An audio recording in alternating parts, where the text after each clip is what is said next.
Alright, and we're back. It's NewMutator bringing you the Myth World Cup 2012. It is Honky's red team, the Silent Sentinels here. Asmo has stepped down in this fifth and final game. Scott Walker is Honky.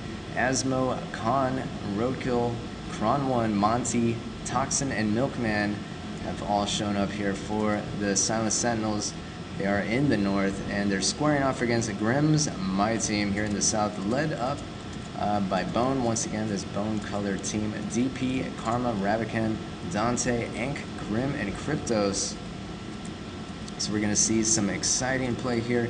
A couple of interesting things. I really like this map. It's the Great Divide. It's got this massive canyon running through it, and these expansive areas, you know, for epic battles and stuff to take place in.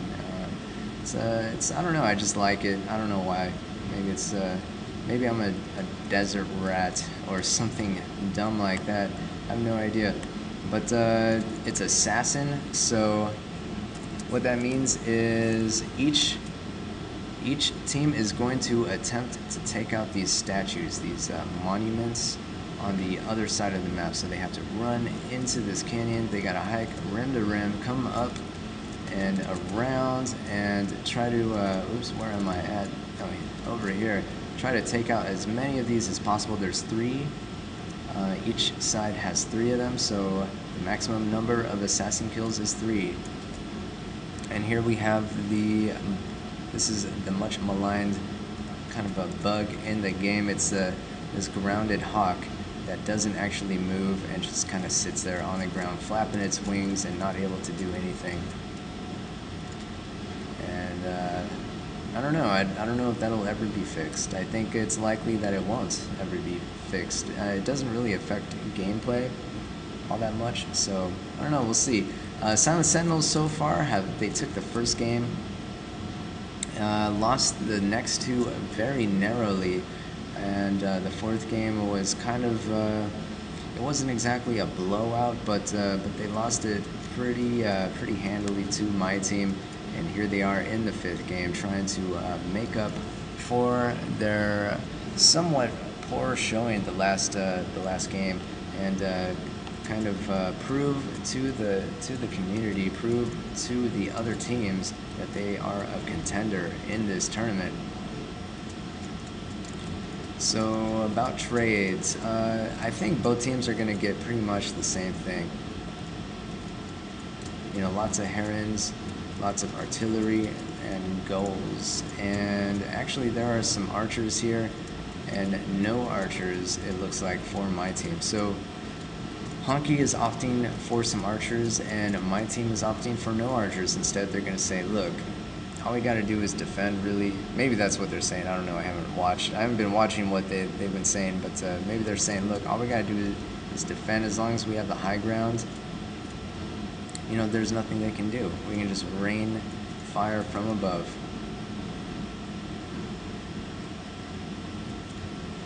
And so maybe that's what they're thinking. I'm not really sure what they're doing.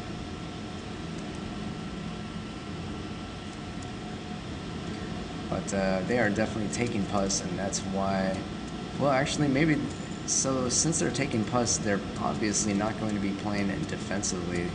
So it'll be curious to see exactly what they hope to do with that strategy.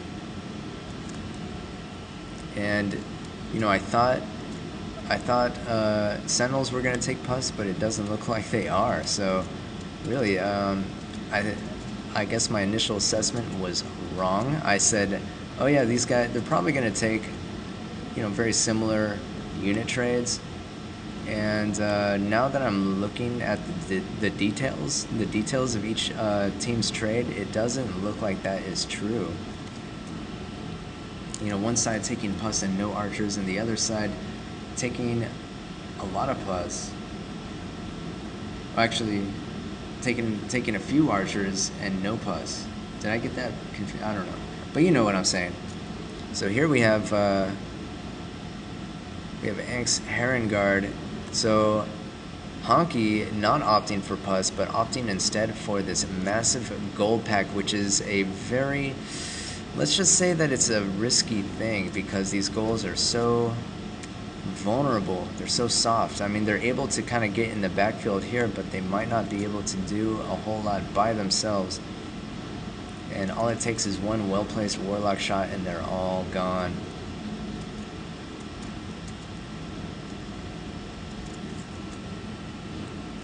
So here we have Ink is trying to keep them at bay and succeeds in doing so, not able to take any of them out. So far Honky is doing pretty well in keeping them alive, but he's drawing so much attention with this conspicuous gold pack. Not sure what he's going to be able to do here.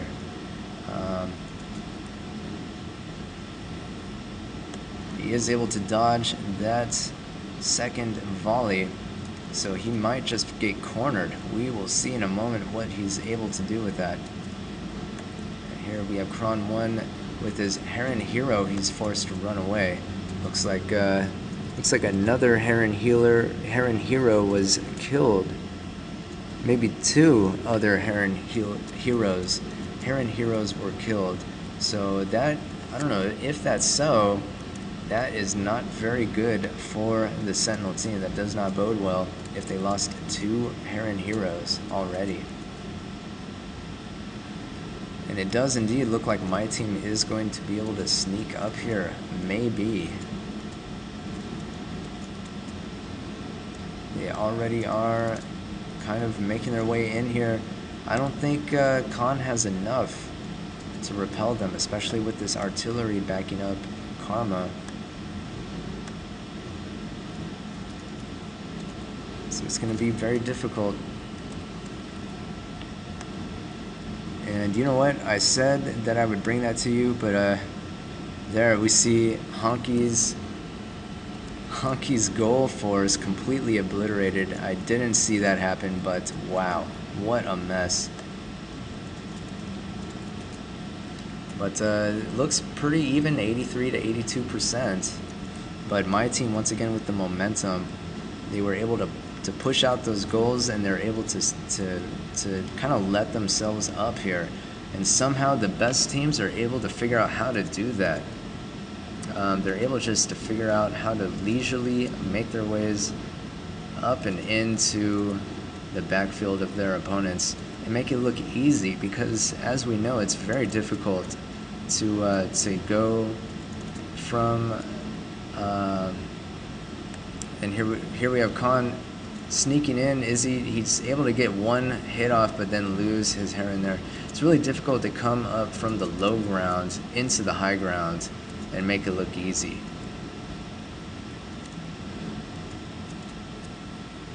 Here we have some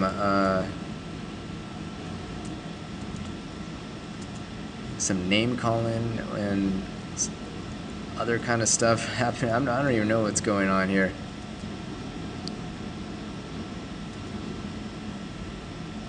But this is where most of the action is right now. There's a little bit of action, but not really, not really anything in comparison here. But my team doing an exceptional job of getting through. They do lose a Warlock there, so Khan able to snipe that Warlock, doing a fairly good job for his team. Their Silent Sentinels are up by 3 percentage points. But they have a lot to worry about here with most of my team kind of on equal footing with them and trying to swarm in through the west side here. And we see a huge goal force here. DP taking a bunch of goals, and he's going to try to swing in and take out this this monument, which we see already has some damage.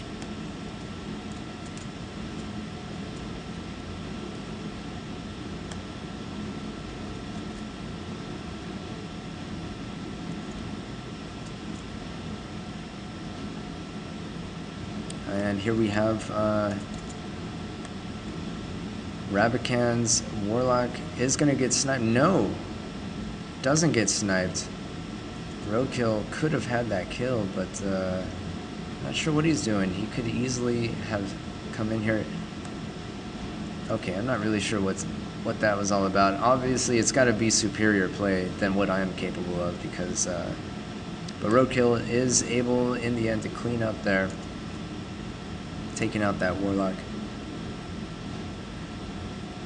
And you know, my team suffering some losses here, but also doing a pretty okay job making their way to this first monument. These Puskulls are kind of going back and forth, not really sure where to go, if they should press on that monument or help out their main force here. You see that Warlock getting healed. Asmo's going to try sending in his Warlock. No, backs away at the last second there.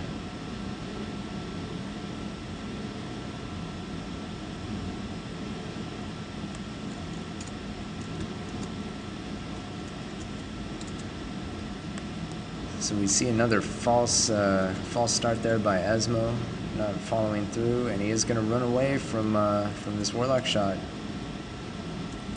Just barely dodges it.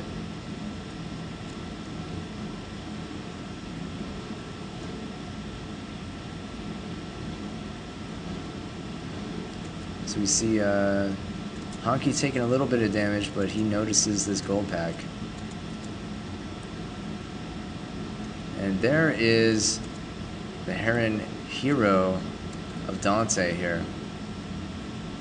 He's going to suffer a little bit of damage, but Heron heroes are just so resilient that he is going to be a thorn in the side of the Sentinel team. So Sentinels so far able to do a fairly good job defending their monuments. They are up about 10% here. And Dante running in, he is going to be able to take out that Mortar Dwarf.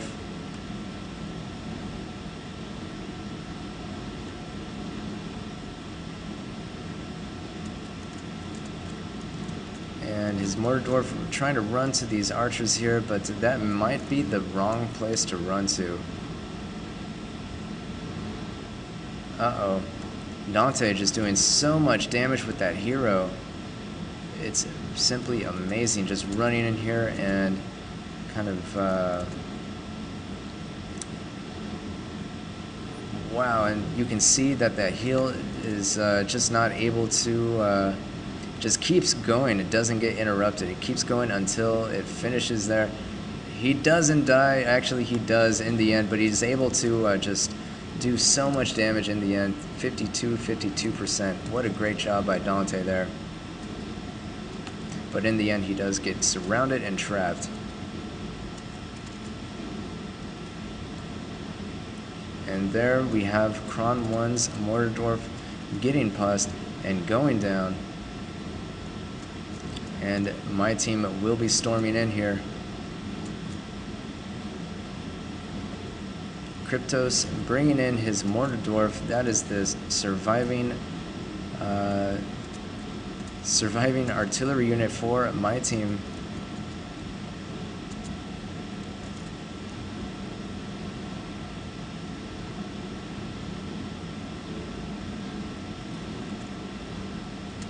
And that monument is taken down. So far, Grimm's my team taking one monument kill and retaking the lead in percentages, 46-41%. Silent Sentinels realizing they have to make something happen, trying to send up a force, but getting repelled almost immediately. And that's kind of been the pattern in these last couple of games, is or you know, maybe even most of the match. In fact, yes, I would say even the most of the match. And is just, you know, the Sentinels getting pushed back home, and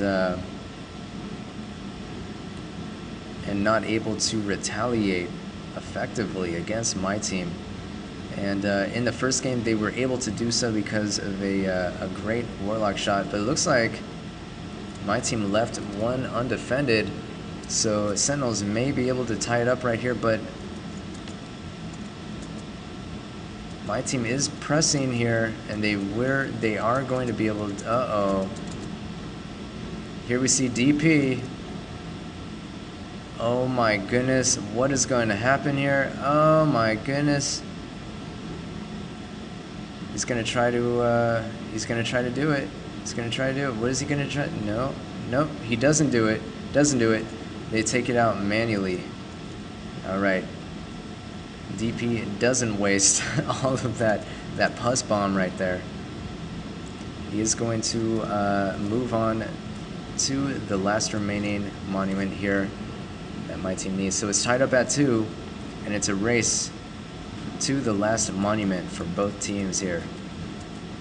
So actually Sentinels, they're down in percentages, 41 to 30%, but they do have enough to kind of rush in here. Maybe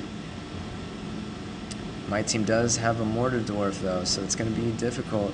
And here my team is already upon the defense of the Sentinels, and they have so many units, it is not even going to be a fair fight here.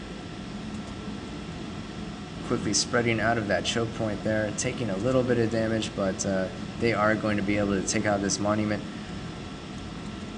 Sentinels have no choice but to rush in here. Healing the monument does not kill it, unfortunately. And before they're even able to deal any damage to that monument, Sentinels lose their final assassin unit, their final monument, and the game.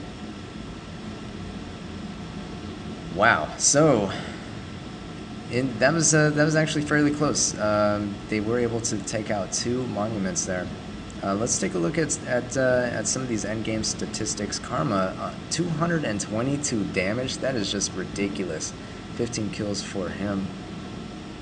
That is ridiculous. Crypto's coming in. He has the next highest damage on the team with 125.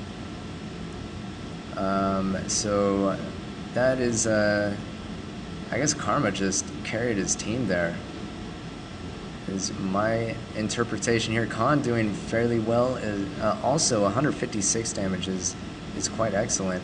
117 damage for roadkill.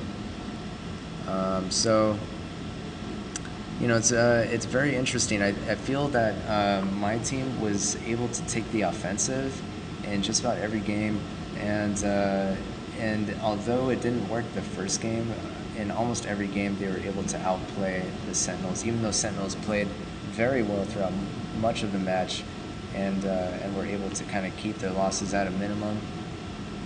In the end, they were not able but to succumb to the My Team Juggernaut steamroll.